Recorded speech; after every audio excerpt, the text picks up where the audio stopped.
विश्वचषकाच्या अंतिम सामन्यात भारतीय संघाने न्यूझीलंड संघाचा दारुण पराभव केला.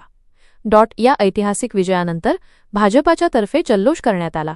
तत्पूर्वी भाजपचे महानगराध्यक्ष अमर राजूरकर आणि धर्मभूषण दिलीप ठाकूर यांच्या पुढाकारातून कुसुम सभागृहात मोठ्या पडद्यावर अंतिम सामना दाखवण्यात आला. अंतिम सामना पाहण्यासाठी नागरिकांनी मोठी गर्दी केली होती. यावेळी दिलीप ठाकूर यांच्या वतीने राज्यस्तरीय क्रिकेट स्पर्धेमध्ये नांदेड जिल्ह्याचे प्रतिनिधित्व केलेल्या 200 आजी माजी खेळाडूंचा सत्कार देखील करण्यात आला. संत बाबा बलविंदर सिंघजी यांच्या हस्ते या उपक्रमाचा शुभारंभ करण्यात आला. यावेळी कुबेरनगरीचे संचालक सतीश शर्मा, डॉक्टर सचिन उमरेकर, सुरेश लोट यांच्यासह भाजप नगरसेवक उपस्थित होते. धर्मभूषण दिलीप ठाकूर यांच्या या उपक्रमाचे मान्यवरांकडून कौतुक करण्यात आले.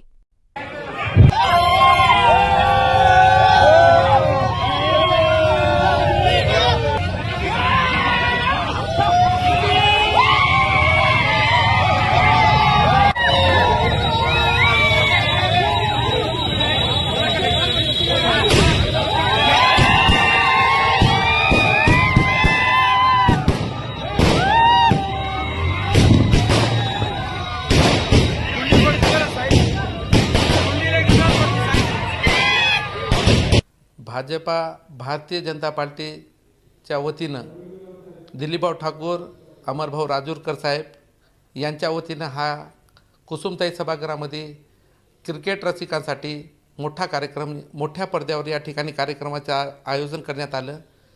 संत बाबा बलविंदर सिंग यांच्या हस्ते कार्यक्रमाचा उद्घाटन झालं आणि त्याच्यानंतर